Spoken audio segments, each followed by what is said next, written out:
Hi sis, எனக்கு இந்த வீடியோவில் ஜர்தோசி யூஸ் பண்ணி ஸ்டெம் ஸ்டிச் எப்படி போடுறது அப்படின்னு பார்க்க போகிறோம். இதுக்கு நான் ஒரு சின்ன லைன் வரைஞ்சிருக்கேன். நீங்கள் எந்த ஷேப் வேணாலும் வரைஞ்சி ப்ராக்டிஸ் பண்ணலாம். இதில் நான் வந்து ஜர்தோசியை ஒரு 0.6 சென்டிமீட்டர் அளவுக்கு கட் பண்ணி வச்சுருக்கேன். எல்லா ஜர்தோசியும் இதே அளவுக்கே கட் பண்ணுங்கள். சேம் சைஸில் எப்படி ஜர்தோசி கட் பண்ணணும்னு ப்ரீவியஸ் கிளாஸ்லேயே சொல்லியிருக்கேன். நம்ம 0.7 சென்டிமீட்டர் கட் பண்ணாலும் சரி, 0.5 சென்டிமீட்டர் கட் பண்ணாலும் சரி, ஒரு சின்ன டிஃப்ரென்ஸ் அந்த இடத்துல வரும். அதனால் எல்லாமே ஒரே அளவுக்கு கட் பண்ணிக்கோங்க. அப்போ தான் இந்த ஸ்டிச் பார்க்க அழகாக இருக்கும். இதை ஸ்டெம் ஸ்டிச்னு சொல்லுவாங்க, ரோப் ஸ்டிச்னு சொல்லுவாங்க. இந்த ஸ்டிச் வந்து ஸ்டிச் பண்ணதும் பார்க்க ஒரு ரோப் மாதிரி இருக்கும். அதாவது இந்த கயிறு இருக்குது இல்லைங்களா, துணி காய போடுற யூஸ் பண்ணுற அந்த கயிறு பார்க்க எப்படி இருக்குமோ அதே மாதிரி இருக்கும். அதனால் இதை ரோப் ஸ்டிச் அப்படின்னு சொல்லுவாங்க. நம்ம ட்ரா பண்ணியிருக்க லைனோடைய ஸ்டார்டிங் பாயிண்டில் ஒரு லூப் எடுத்து அதில் ஜர்தோசி லோட் பண்ணிவிட்டு இப்படி வச்சு ஒரு ஸ்டிச் போடணும். இந்த மாதிரி ஸ்டிச் போடும்போது ஜர்தோசிக்கு ரொம்ப நெருக்கமாக ஸ்டிச் போடாதீங்க. அப்புறம் நீடிலில் ஜர்தோசியோட ஸ்ப்ரிங் மாட்டிகிட்டு வரும். அதனால் கொஞ்சம் லூஸாகவே ஸ்டிச் போடுங்க. பக்கத்தில் ஒரு லாக் ஸ்டிச் போட்டுட்டு அகெயின் ஒரு ஜர்தோசி லோட் பண்ணிக்கலாம். இந்த ஜர்தோசி சின்ன சின்னதாக தான் இருக்குது அப்படிங்கிறதுனால நீங்கள் அட் ஏ டைமில் ஒரு 4 to 5 ஜர்தோசி வந்து நீடிலில் லோட் பண்ணி எடுத்துக்கோங்க. இந்த ஸ்டெம் ஸ்டிச் போடுறதுக்கு நீங்கள் ஜர்தோசியை நீண்டு விட்டு யூஸ் பண்ணணும் அப்படின்னு அவசியம் இல்லை. நீங்கள் அப்படியே ஸ்ப்ரிங் வந்து டைட்டாக இருக்கும்போதே நீங்கள் அப்படியே கட் பண்ணி எடுத்துக்கலாம். இப்போ நான் ஒரே டைமில் ஒரு 4-5 ஜர்தோசி லோட் பண்ணியிருக்கேன். இப்போ இந்த இடத்துல லாக் ஸ்டிச் போட்டேன் இல்லைங்களா, அதை அப்படியே இப்படி மேலே கொண்டு போய் கொஞ்சம் இந்த ஜர்தோசியை மூவ் பண்ணிவிட்டு அந்த லைனில் நம்ம ஸ்டிச் பண்ணணும். இந்த மாதிரி ஸ்டிச் பண்ணிவிட்டு ஒரு லாக் ஸ்டிச் போடும்போது இந்த ஜர்தோசியோட ஸ்டார்டிங் பாயிண்ட் இருக்குது இல்லைங்களா, அதுக்கு பக்கத்துலேயே லாக் ஸ்டிச் வர மாதிரி பார்த்துக்கோங்க. அப்போ தான் இந்த ஸ்டெம் ஸ்டிச் பார்க்க அழகாக இருக்கும். இப்போ இதில் ஜர்தோசி லோட் பண்ணி இப்படி கீழே வந்து ஒரு ஸ்டிச், ஒரு லாக் ஸ்டிச். மறுபடியும் அடுத்த ஜர்தோசி லோட் பண்ணும்போது இந்த ஃபர்ஸ்ட்டு ஜர்தோசி முடியுது இல்லைங்களா, அதுக்கு மேல் பக்கமாக ஒரு ஸ்டிச் போட்டுக்கோங்க. மறுபடியும் இந்த செகண்ட் ஜர்தோசி ஸ்டார்ட் பண்ணுற இடத்துக்கு ஒட்ட மாதிரி ஒரு லாக் ஸ்டிச். திரும்ப அடுத்த ஜர்தோசி லோட் பண்ணுறோம். இந்த ஸ்டெம் ஸ்டிச் வந்து நீங்கள் எல்லா ஷேப்ஸ்லேயுமே போடுற மாதிரி வரும். நெக்லைன் ஒரு யூ ஷேப், இல்லை பா ஷேப்பு, இல்லை ஒரு பாட் ஷேப், அந்த மாதிரி எந்த ஷேப்பில் கொடுத்தீங்கனாலும் நெக்லைனில் நீங்கள் இந்த மாதிரி ஸ்டெம் ஸ்டிச் யூஸ் பண்ணி ஒரு அவுட்லைன் மாதிரி கொடுக்கலாம். ஸ்லீவில் பார்டர் யூஸ் பண்ணுறீங்க அப்படின்னா ஒரு ஸ்ட்ரெயிட் லைன் மாதிரி அவுட்லைன் வரும். ஒரு திலகம் ஷேப்லேயோ இல்லை சர்க்கிள் ஷேப்லேயோ நீங்கள் எதாவது கிளிப் ஸ்டோனோ நார்மல் குந்தன் ஸ்டோனோ ஒட்டிட்டு அதை சுற்றி இந்த மாதிரி கூட ஸ்டிச் பண்ணலாம், அழகாக இருக்கும். இப்போ பாருங்கள், நான் அந்த தேர்டு ஜர்தோசியும் நல்லா மூவ் பண்ணிவிட்டு அந்த லைன்லேயே தான் ஸ்டிச் பண்ணுறேன். நம்ம போடுற ஒவ்வொரு ஸ்டிச்சும் நம்ம ட்ரா பண்ணியிருக்க அந்த லைன்லேயே போட்டால் தான் இந்த ஸ்டிச் வந்து பார்க்க ரோப் ஸ்டிச் மாதிரி அழகாக இருக்கும். இப்போ இது வரைக்கும் ஸ்டிச் பண்ணதுக்கே உங்களுக்கு அந்த ஒரு ஃபினிஷிங் தெரியும் பாருங்கள். இதுதான் வந்துட்டு இந்த ஸ்டெம் ஸ்டிச்சினுடைய அழகே. இந்த ஸ்டெம் ஸ்டிச் உங்களுக்கு ஆரி நீடிலில் ஸ்டிச் பண்ண வரலனாலும் கூட பரவாயில்ல, நீங்கள் அதுக்காக பயப்பட வேண்டாம். இதில் எப்படி நார்மல் நீடில் யூஸ் பண்ணி ஸ்டிச் பண்ணணும் அப்படிங்கிறதும் இந்த வீடியோவோட எண்டில் சொல்லித்தரேன். ஆரி நீடிலில் வந்து நம்ம ஜர்தோசி ஒன்று வைக்கும்போது மேலேருந்து கீழ் பக்கமாக வச்சு ஸ்டிச் போடுவோம். ஆனால் நார்மல் நீடிலில் வந்துட்டு கீழே இருந்து மேலே போய் ஸ்டிச் போடுவோம். இப்போ நம்ம மேலேருந்து கீழே வச்சு ஸ்டிச் போடுறோம் அப்படின்னா ஜர்தோசி எந்த லென்த்துக்கு இருக்குது அப்படின்னு பார்த்து கரெக்டாக ஸ்டிச் போட முடியும். நம்ம எடுத்திருக்க ஜர்தோசி 0.6 இருந்தாலும் சரி, 0.7 சென்டிமீட்டராக இருந்தாலும் சரி, நம்ம போடுற ஸ்டிச்சு வந்து ஒரே மாதிரியான லுக்கு கொடுக்கும். இதுவே நம்ம கீழே இருந்து மேலே ஸ்டிச் போடும்போது நம்மளால் கரெக்டாக ஜட்ஜ் பண்ண முடியாது. இந்த இடத்துல எடுத்தால் இந்த இடத்துல கரெக்டாக வரும் அப்படின்னு கரெக்டாக ஜட்ஜ் பண்ண முடியாது. ஒருவேளை நீங்கள் ஃபுல் அண்ட் ஃபுல் நார்மல் நீடில்லே ப்ராக்டிஸ் பண்ணிட்டீங்க அப்படின்னா உங்களுக்கு ஓரளவுக்கு அழகாக வரும்.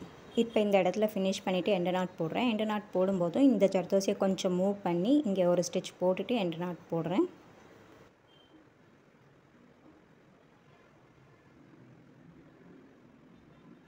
இப்போ அடுத்து நார்மல் நீடிலில் போட்டு காட்டுறேன். இப்போ இங்கேயும் ஒரு லைன் ட்ரா பண்ணியிருக்கேன். இந்த லைனுடைய ஸ்டார்டிங்கில் நீடில் கீழே இருந்து மேலே எடுக்கிறேன். ஜர்தோசி ஸ்டிச் பண்ணுறதுக்கான நீடில் எப்படி செலக்ட் பண்ணணும்னு நான் ஏற்கனவே சொல்லியிருக்கேன். அந்த மாதிரி நீடில் பார்த்து எடுத்துக்கோங்க. எடுத்துகிட்டு அதில் ஜர்தோசியை லோட் பண்ணிவிட்டு இந்த ஜர்தோசி எங்கே ஃபினிஷ் ஆகுதோ அந்த இடத்துல கரெக்டாக இந்த லைன் மேலேயே இப்படி பஞ்ச் பண்ணி கீழே எடுத்துக்கோங்க. இப்போ இந்த ஜர்தோசிக்கு கொஞ்சம் கீழே இருந்து மறுபடியும் நீடில் இப்படி மேலே எடுக்கணும்.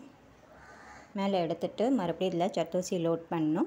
இப்படி ஜர்தோசி லோட் பண்ணும்போது உங்களுக்கு ஜர்தோசியில் ஏதாவது சின்ன பிசுறு இருந்துச்சுன்னா இந்த ஸ்விங் த்ரெட்டில் மாட்டி ஜர்தோசி வந்து எக்ஸ்டெண்ட் ஆகும். ஸோ நீடிலேருந்து த்ரெட்டுக்கு ஜர்தோசி இறக்கும்போது ஸ்லோவாக இறக்குங்க. இறக்கிட்டு இந்த ஃபர்ஸ்ட்டு ஸ்டிச் பண்ண ஜர்தோசியை நல்லா மூவ் பண்ணிவிட்டு அந்த லைன்லேயே இந்த ஃபர்ஸ்ட்டு ஸ்டிச் பண்ண ஜர்தோசியோட மிடில்லேருந்து கொஞ்சம் மேலே வந்து ஸ்டிச் பண்ணி கீழே எடுத்துருங்க.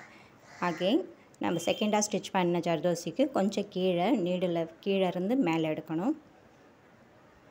மறுபடியும் அதில் ஜர்தோசியை லோட் பண்ணிவிட்டு செகண்டாக ஸ்டிச் பண்ண ஜர்தோசியோடைய மிடில் பாயிண்ட்லேருந்து கொஞ்சம் மேலே ஸ்டிச் பண்ணி கீழே எடுக்கணும். இந்த மாதிரி ஸ்டிச் பண்ணும்போது பிகினர்ஸுக்கு வர ஒரே டவுட்டு, இது ஏன் கீழே இருந்து தான் மேலே ஸ்டிச் பண்ணணுமா, நம்ம டேரெக்டாக மேலே பஞ்ச் பண்ணி இப்படி கீழே கொண்டு வந்து ஸ்டிச் பண்ணலாமே அப்படிங்கிற மாதிரி டவுட் வரும். அது மாதிரி ஸ்டிச் பண்ணலாம். ஆனால் நீங்கள் அப்படி நீடில் உள்ளே எடுக்கும்போது அந்த நீடில் ஜர்தோசிக்குள்ளே போகும். அப்போ ஜர்தோசியில் கேப் உண்டாகும். உங்களுக்கு கரெக்டாக ஜர்தோசியை மூவ் பண்ணிவிட்டு அந்த நீடில் பஞ்ச் பண்ண வராது. அதனால தான் இப்படி கீழே இருந்து மேலே ஸ்டிச் போடுறது. இந்த மாதிரி நீங்கள் ஸ்டிச் போடும்போது இந்த ஜர்தோசி நல்லா மூவ் பண்ணிவிட்டு அந்த லைனில் ஸ்டிச் பண்ணுங்கள். அப்போ தான் இது பார்க்க ஒரு ரோப் எஃபெக்ட் கொடுக்கும். இப்போ நான் ஸ்டிச் பண்ண ஜர்தோசி கொஞ்சம் சின்னதாக இருக்குது போல். இப்போ பாருங்கள், அது வந்து உள்ளே போயிடுச்சு. இருந்தாலும் நீங்கள் அதுக்கு வந்து கன்ஃபியூஸ் ஆகிக்க வேண்டாம். நீங்கள் அடுத்த ஜர்தோசி ஸ்டிச் பண்ணும்போது இதை நல்லா மூவ் பண்ணிவிட்டு அந்த லைனில் ஸ்டிச் போடுவீங்க இல்லைங்களா, அப்போ இது வந்து கொஞ்சம் உங்களுக்கு ஒரு ஃபினிஷிங் கொடுக்கும். இப்போ இந்த இடம் பார்த்திங்கன்னா, நம்ம எப்படி ஆரி நீடிலில் ஸ்டிச் பண்ணமோ அந்த மாதிரி ஒரு ஃபினிஷிங் வந்திருக்கு. இதுவே வந்து நம்ம கொஞ்சம் பெரிய சைஸாக எடுத்திருக்கோம் அப்படின்னா, நம்ம வந்து கரெக்டாக மெஷர் பண்ணி ஸ்டிச் பண்ண முடியாதுன்னு சொன்னேன் இல்லைங்களா, அந்த மாதிரி இப்போ ஸ்டிச் பண்ணி காட்டுறேன் பாருங்கள். இப்போ கொஞ்சம் பெரிய சைஸ் ஜர்தோசி ஸ்டிச் பண்ணும்போது அது தூக்கிட்டு இருக்குது பாருங்கள். இதை நீங்கள் மறுபடியும் ஸ்டிச் பண்ணால் கூட அந்த இடத்துல ஒரு சின்ன டிஃப்ரென்ஸ் தெரியும். அந்த ஜர்தோசி மட்டும் கொஞ்சம் லூஸாக இருக்கிற மாதிரி தெரியும். ஸோ நீங்கள் நார்மல் நீடிலில் ஸ்டிச் பண்ண போகிறீங்க அப்படின்னா நீங்கள் 2 விஷயம் கவனிக்கணும். ஒன்று, ஜர்தோசி வந்து எல்லாமே ஒரே சைஸில் இருக்கணும். ரெண்டாவது வந்து நீங்கள் எந்த இடத்துல பஞ்ச் பண்ணால் ஜர்தோசி கரெக்டாக ஸ்டிச் பண்ண முடியும் அப்படின்னு உங்களால் ஐடென்டிஃபை பண்ண முடியணும். இந்த 2 விஷயம் உங்களுக்கு தெரிஞ்சிருக்கணும். நீங்கள் இந்த ஸ்டெம் ஸ்டிச்சை கொம்பு டிசைன்லேயும் கண்டிப்பாக ட்ரை பண்ணி பாருங்கள். ப்ரைடல் ப்ளவுஸுக்கெல்லாம் இந்த கொம்பு டிசைன் வந்து கண்டிப்பாக வரும். ஸோ நீங்கள் அதுக்கெலாம் வந்து இந்த மாதிரி ஸ்டிச் தான் யூஸ் பண்ணி போடுற மாதிரி இருக்கும். அதனால் இதை வந்து கொம்பு டிசைன்லேயும் நீங்கள் நல்லா ப்ராக்டிஸ் பண்ணிக்கோங்க. ஸ்விங் த்ரெட்டில் ஸ்டிச் பண்ணும்போது ஃப்ரேம்க்கு கீழே எப்படி நாட் போடணும்னு ப்ரீவியஸ் கிளாஸ்லேயே சொல்லியிருக்கேன். அதை ட்ரை பண்ணி பாருங்கள். நம்ம ஸ்டெம் ஸ்டிச்சை எப்படி போடணும், எப்படி போடக்கூடாதுங்கிறத இன்னும் கிளியராக சொல்கிறேன். ஃபர்ஸ்ட்டு வந்து ஒரு ஜர்தோசியை ஸ்டிச் பண்ணுறேன். இந்த ஜர்தோசி பார்த்திங்கன்னா 0.6 சென்டிமீட்டரில் எடுத்திருக்கேன். இந்த சைஸில் எடுத்திங்கன்னா அது ஸ்டெம் ஸ்டிச் பார்க்க அழகாக இருக்கும். ஃபர்ஸ்ட்டு இந்த இடத்துல ஸ்டிச் பண்ணிக்கிறேன். ஜர்தோசி நீடிலேருந்து இறங்கலைன்னா லைட்டாக இப்படி ரொட்டேட் பண்ணிகிட்டே இருங்க. அது நீடிலேருந்து கீழே இறங்கிடும். இப்படி இறங்கினதுக்கப்புறம் இந்த இடத்துல ஒரு ஸ்டிச் போட்டுக்கலாம். இப்படி ஸ்டிச் பண்ணும்போது இந்த ஜர்தோசியோட 2 எட்ஜஸ்லேயும் உங்களுக்கு ஒரு ஹோல் தெரியும். நம்ம ஸ்டெம் ஸ்டிச்சில் அந்த ஹோல் தெரியாமல் ஸ்டிச் பண்ணால் தான் ஸ்டெம் ஸ்டிச் பார்க்க அழகாக இருக்கும். எப்போ இந்த இடத்துல ஸ்டிச் போட்டாலும் பக்கத்தில் ஒரு லாக் ஸ்டிச் போட்டுட்டு அதுக்கப்புறமா மேலே டர்ன் பண்ணி ஸ்டிச் பண்ணுங்கள். இப்போ நம்ம யூஸ்வலாக இந்த ஸ்டெம் ஸ்டிச்னாலே ஃபர்ஸ்ட் ஸ்டிச் பண்ண ஸ்டிச்சுக்கு பாதியில் தான் ஸ்டிச் பண்ணுவோம். இப்போ ஜர்தோசியில் அந்த மாதிரி இல்லாமல் கீழே இருந்து ஒரு 3/4 தூரத்துக்கு நம்ம மேலே போயிட்டு இந்த ஜர்தோசியை நல்லா மூவ் பண்ணோம். இந்த ஜர்தோசி பார்த்திங்கன்னா நல்லா ஃப்ளெக்சிபிளாக இருக்கும். நல்லா மூவ் பண்ணிவிட்டு நம்ம ட்ரா பண்ண லைன்லேயே ஸ்டிச் பண்ணிவிட்டு லாக் ஸ்டிச்சும் நம்ம ட்ரா பண்ண லைனில் தான் போடணும். அப்புறம் இப்படி வந்து இந்த இடத்துல அடுத்த ஜர்தோசி நீங்கள் ஸ்டிச் பண்ணும்போது இந்த ஃபர்ஸ்ட் ஸ்டிச் பண்ண ஜர்தோசியில் பார்த்தீங்கன்னா அந்த ஹோல் தெரிஞ்சது இல்லைங்களா, அது வந்து உங்களுக்கு தெரியாது. இப்போ செகண்ட் ஜர்தோசியும் வச்சுட்டேன். இப்போ தேர்டு ஜர்தோசி வைக்கும்போது செகண்ட் ஜர்தோசிக்கு 3/4 தூரத்துக்கு மேலே போயிட்டு இதை நல்லா மூவ் பண்ணிவிட்டு இப்படி ஸ்டிச் பண்ணும்போது உங்களுக்கு ஃபர்ஸ்ட்டு ஸ்டிச் பண்ண அந்த 2 ஜர்தோசியினுடைய ஹோலுமே சுத்தமாக உங்களுக்கு மறைஞ்ச மாதிரி இருக்கும் பாருங்கள். இதே மாதிரி நான் ஸ்டிச் பண்ணிகிட்டே வரேன், கவனிங்க. ஜர்தோசி ஒர்க்கில் ஸ்டெம் ஸ்டிச்சும் ரொம்ப இம்பார்ட்டண்ட்டான ஒரு ஸ்டிச்சு. ஸோ இதை ஒரு ப்ரொஃபஷ்னலான அவுட்புட் கொடுக்குற அளவுக்கு நீங்கள் ப்ராக்டிஸ் பண்ணணும். முடிஞ்ச அளவுக்கு எல்லா ஜர்தோசியும் சேம் சைஸில் இருக்க மாதிரி கட் பண்ணிக்கோங்க. அப்போ தான் ஸ்டிச் பார்க்க அழகாக இருக்கும். இப்போ பாருங்கள், நான் இந்த இடத்துல இப்படி மூவ் பண்ணி ஸ்டிச் பண்ண இந்த ஸ்டிச்சை பார்க்க ஒரு ரோப் எஃபெக்டில் இருக்குது பாருங்கள். ஒவ்வொரு ஜர்தோசியும் நல்லா முறுக்கிட்டு இருக்க மாதிரி இருக்குது பாருங்கள். இந்த எஃபெக்டில் ஸ்டிச் பண்ணால் தான் அது உங்களுக்கு ஒரு ப்ரொஃபஷ்னல் அவுட்புட் கொடுக்கும். பிகினர்ஸ் வந்து ஸ்டார்டிங்கில் ஒரு சிங்கிள் ஜர்தோசியை மட்டும் எடுத்துகிட்டு அதை சேம் சைஸில் கட் பண்ணுறதுக்கு ட்ரை பண்ணுங்கள். 2-3 ஜர்தோசியை ஒன்றா எடுத்து ஒரே சைஸில் கட் பண்ணணும் அப்படின்னு ட்ரை பண்ணிங்கன்னா உங்களுக்கு நிறைய டேமேஜ் ஆகிறதுக்கு, வேஸ்ட் ஆகிறதுக்கு வாய்ப்பு இருக்குது. அதனால் ஒரு ஜர்தோசியை மட்டும் எடுத்துகிட்டு அதை சேம் சைஸில் கட் பண்ணுறதுக்கு ட்ரை பண்ணுங்கள், ப்ராக்டிஸ் பண்ணுங்கள். ப்ராக்டிஸ் பண்ண அந்த சேம் சைஸில் கட் பண்ணுற அந்த ப்ராக்டிஸ் வந்து உங்களுக்கு கரெக்டாக வந்துடும். இந்த சைஸில் கட் பண்ணால் இது 0.5 சென்டிமீட்டர் இருக்கும், இது 0.6 சென்டிமீட்டர் இருக்கும் அப்படிங்கிறத பார்த்தாலே உங்களால் ஜட்ஜ் பண்ண முடியும். அந்த அளவுக்கு உங்களுக்கு ப்ராக்டிஸ் ஆகிடும். இப்போ இந்த இடத்துல ஃபினிஷ் பண்ணுற பாருங்கள். ஃபினிஷ் பண்ணுற இடத்துல இந்த ஜர்தோசியனுடைய ஹோல் வந்து உங்களுக்கு விசிபிளாக இருக்க மாதிரி இருக்கும். இதை இந்த மாதிரி ஃபினிஷ் பண்ணக்கூடாது. இதையும் வந்து இந்த இடத்துல மூவ் பண்ணிவிட்டு ஒரு ஸ்டிச் பண்ணி லாக் ஸ்டிச் போட்டுட்டு இந்த லாக் ஸ்டிச் போட்ட இடத்துல எண்டு நாட் போடுங்க. அப்போ பார்த்தீங்கன்னா இந்த ஹோல் வந்து உங்களுக்கு வெளியே தெரியாது. பார்க்க ஃபுல்லாகவே ஸ்டார்டிங்கில் இருந்து எண்டு வரைக்கும் ஒரே மாதிரியே இருக்கும். ஸோ இதுதான் வந்து ப்ரொஃபஷ்னல் அவுட்புட். இந்த மாதிரி ட்ரை பண்ணுங்கள். என்னென்ன மாதிரி பண்ணக்கூடாது அப்படிங்கிறதையும் சொல்கிறேன். அதுக்கு முன்னாடி கர்வ்ஸ்லலாம் வந்து எப்படி ஸ்டெம் ஸ்டிச் போடுறது அப்படிங்கிறதும் சொல்கிறேன். ஏன்னா அதிகமாக உங்களுக்கு இந்த மாதிரி கொம்பு டிசைன்ஸ்லாம் வரும். அதனால் அந்த இடத்துலலாம் நீங்கள் எப்படி ஸ்டிச் பண்ணணும் அப்படிங்கிறதையும் சொல்கிறேன். ஃபர்ஸ்ட்டு நீங்கள் எப்படி ஜர்தோசி எடுக்கிறீங்கன்னா இந்த சர்க்கிள் கர்வில் வந்து ஸ்டிச் பண்ணக்கூடாது. இந்த கர்வ்லேருந்து கொஞ்சம் மூவ் பண்ணிக்கணும். இப்போ பாருங்கள், நான் இந்த கர்வ்லேருந்து இப்படி கொஞ்சம் மூவ் பண்ணி ஸ்டிச் பண்ணுறேன், கவனிங்க. இந்த இடத்துல ஸ்டிச் பண்ணிவிட்டு லாக் ஸ்டிச்சையும் நான் ட்ரா பண்ண லைன்லேயே தான் வந்து ஸ்டிச் பண்ணுறேன். இப்போ வந்து இந்த ஜர்தோசியை இந்த கர்வுக்கு ஏற்ற மாதிரி நல்லா இப்படி மூவ் பண்ணி விட்டு நம்ம ட்ரா பண்ண அந்த கர்வில் ஸ்டிச் போடணும். அகைன் நீங்கள் லாக் ஸ்டிச் போட்டுட்டு அடுத்த ஜர்தோசியை லோட் பண்ணுறேன். அதையும் வந்து கொஞ்சம் இப்படி தள்ளி ஸ்டிச் பண்ணுறேன். ஒவ்வொரு ஜர்தோசியும் நான் எந்த இடத்துல வச்சு ஸ்டிச் பண்ணுறேங்கிறத நல்லா கவனிச்சிக்கோங்க. லாக் ஸ்டிச் எல்லாமே நான் வரைஞ்ச லைனில் தான் வந்து ஸ்டிச் பண்ணுறேன். மறுபடியும் இந்த ஜர்தோசி இப்படி மூவ் பண்ணிவிட்டு நான் ட்ரா பண்ண லைன்லேயே ஸ்டிச் பண்ணுறேன். இப்படி நீங்கள் அடுத்தடுத்த ஜர்தோசி வைக்கும்போது இது வந்து கரெக்டான ஷேப்புக்கு வந்துடும். இந்த கர்வ்ஸ் நான் எப்படி ஸ்டிச் பண்ணுறேன் அப்படிங்கிறத நல்லா கவனிச்சிக்கோங்க. இந்த மாதிரி கொம்பு டிசைன்ஸ்லாம் வந்து ப்ரைடல் ப்ளவுஸ்லலாம் வரும். ஸோ இதை நீங்கள் நல்லா ப்ராக்டிஸ் பண்ணிட்டீங்கன்னா நீங்கள் நல்லா கான்ஃபிடென்ட்டாக இந்த ப்ரைடல் ப்ளவுஸ்லாம் எடுத்து பண்ணலாம். பிகினர்ஸ் வந்து ஸ்டார்டிங்கில் ஜர்தோசினுடைய சைஸை பற்றி கேர் பண்ணிக்க மாட்டாங்க. அவங்க என்ன சைஸில் கட் பண்ணி வச்சுருக்காங்களோ அந்த சைஸ் அப்படியே எடுத்து அப்படியே அப்ளை பண்ணிகிட்டு இருப்பாங்க. அந்த மாதிரி பண்ணாதீங்க. கொஞ்சம் இந்த சைஸ்லேயும் கான்சென்ட்ரேட் பண்ணுங்கள். கரெக்டாக சைஸில் கட் பண்ணிவிட்டு அதை கரெக்டாக ஸ்டிச் பண்ணுங்கள்.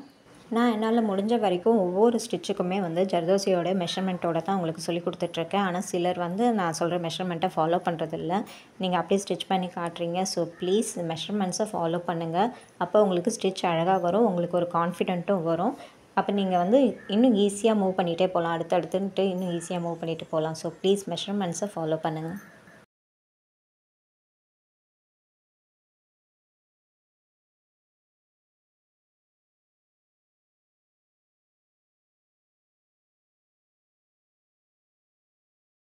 இப்போ இந்த இடத்துலையும் இப்படி கம்ப்ளீட் பண்ண போகிறேன். இந்த கர்வ் ஷேப் வந்து நீங்கள் இந்த கொம்பு டிசைனுக்கு மட்டும் இல்லாமல் நீங்கள் பண்ணுற அசைன்மெண்ட்ஸுக்கும் இது யூஸ் ஆகும். ஸோ இதை நல்லா ஃபாலோ பண்ணிக்கோங்க. இந்த இடத்துல முடிக்கும் போதும் நான் இப்படி மேலே ஒரு ஸ்டிச் போட்டு இங்கே ஒரு லாக் ஸ்டிச் போட்டு லாக் ஸ்டிச் போட்ட இடத்துல எண்டு நாட் போடுறேன். இப்போ இந்த கர்வ் ஷேப் வந்து கரெக்டாக வந்துடுச்சு பாருங்கள். இப்போ ஜர்தோசியில் ஸ்டெம் ஸ்டிச் எப்படிலாம் போடக்கூடாது அப்படின்றத பார்க்கலாம். இப்போ நான் 3 லைனுக்கு ஸ்டெம் ஸ்டிச் பண்ணி வச்சுருக்கேன். இதில் ஃபர்ஸ்ட் வந்து நான் இப்போ போட்டு காட்டினது. இந்த செகண்ட் லைன் பார்த்தீங்கன்னா ஜர்தோசியை கரெக்டாக அப்படி மூவ் பண்ணிவிட்டு ஸ்டிச் பண்ணாமல் அந்த ஜர்தோசிக்கு பாதி அளவுலேயே அடுத்தடுத்த ஸ்டிச்சஸை கண்டினியூ பண்ணி போட்டு வந்திருக்கிறது. இந்த மாதிரி ஸ்டிச்சஸில் பார்த்தீங்கன்னா இந்த 2 பக்கமும் அந்த ஹோல் வந்து வெளியில் தெரிகிற மாதிரி இருக்கும். அது மட்டும் இல்லாமல் ஜர்தோசி வந்து ஒரு முறுக்கின மாதிரியான எஃபெக்ட் இல்லாமல் லோட் ஸ்டிச் கொடுத்த மாதிரி கிராஸ் லைன்ஸாக இருக்கும். இந்த மாதிரி ஸ்டிச் பண்ணிங்கன்னா இது ஸ்டெம் ஸ்டிச்சா லோட் ஸ்டிச்சா அப்படிங்கிற டிஃப்ரென்ஸ் தெரியாத மாதிரி இருக்கும். ஸோ இப்படி ஸ்டிச் பண்ணாதீங்க. இந்த தேர்ட் லைன் பார்த்திங்கன்னா கொஞ்சம் பெரிய ஜர்தோசி வச்சு ஸ்டிச் பண்ணது. இது வந்து நான் ஃபர்ஸ்ட்டு ஸ்டிச் பண்ண மெத்தடில் ஸ்டிச் பண்ணிங்கன்னா பார்க்க அழகாக இருக்கும். செகண்ட் மெத்தடில் ஸ்டிச் பண்ணிட்டீங்கன்னா பார்க்க ரொம்ப அசிங்கமாக இருக்கும். அதே மாதிரி இப்போ நீங்கள் திலகம் ஷேப் இல்லை லீஃப் ஷேப் இந்த மாதிரி ஷேப்பில் வந்து ஷார்ப் எட்ஜ் இருக்கிற ஷேப்பில் வந்து ஸ்டிச் பண்ண போகிறீங்க அப்படின்னா அந்த ஷார்ப் எட்ஜிலேருந்து தான் நீங்கள் ஃபர்ஸ்ட்டு ஸ்டிச்சஸை ஸ்டார்ட் பண்ணணும். மறுபடி கொண்டு வந்து அந்த ஷார்ப் எட்ஜிலே முடிச்சுட்டு அந்த ஷார்ப் எட்ஜில் தான் நீங்கள் எண்டு நாட்டும் போடணும். நீங்கள் நடுவில் அந்த கர்வான எட்ஜில் ஸ்டார்ட் பண்ணி அப்படியே ஸ்டிச் பண்ணி ஷார்ப் எட்ஜில் போனீங்கன்னா உங்களுக்கு ஃபினிஷிங் வந்து அழகாக வராது. ஸோ லீஃப் ஷேப் திலகம் ஷேப் இந்த மாதிரி ஷார்ப் எட்ஜஸ் இருக்கிற ஷேப்பில் வந்து நீங்கள் எப்போவுமே ஸ்டார்ட் பண்ணும்போது ஷார்ப் எட்ஜில் ஸ்டார்ட் பண்ணுங்கள். இப்போ இந்த ஷேப் பார்த்திங்கன்னா இதில் 2 ஷார்ப் எட்ஜஸ் இருக்குது. ஸோ நீங்கள் இந்த லைனை தனியாக ஸ்டிச் பண்ணணும், அந்த லைனை தனியாக ஸ்டிச் பண்ணணும். அப்போ தான் உங்களுக்கு வந்து இந்த ஷார்ப் எட்ஜ் வந்து கரெக்டாக வரும்.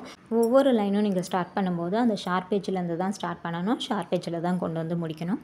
இப்போ ஸ்கொயர் ஷேப் எடுத்துட்டிங்கன்னா அதில் 4 ஷார்ப் எட்ஜஸ் இருக்கும். ஸோ நீங்கள் 4 லைனும் வந்து தனித்தனியாக ஸ்டிச் பண்ணுற மாதிரி இருக்கும். அப்போ தான் வந்து அந்த ஷார்ப் எட்ஜஸ்லாம் கரெக்டாக வரும். ஸோ இப்போ உங்களுக்கு ஸ்டெம் ஸ்டிச்சை ப்ராப்பராக எப்படி ஸ்டிச் பண்ணணுன்ற டவுட் எல்லாமே கிளியராக இருக்கும்னு நினைக்கிறேன். இதில் வேறு ஏதாவது டவுட் இருந்தாலும் கேளுங்கள். தேங்க்யூ.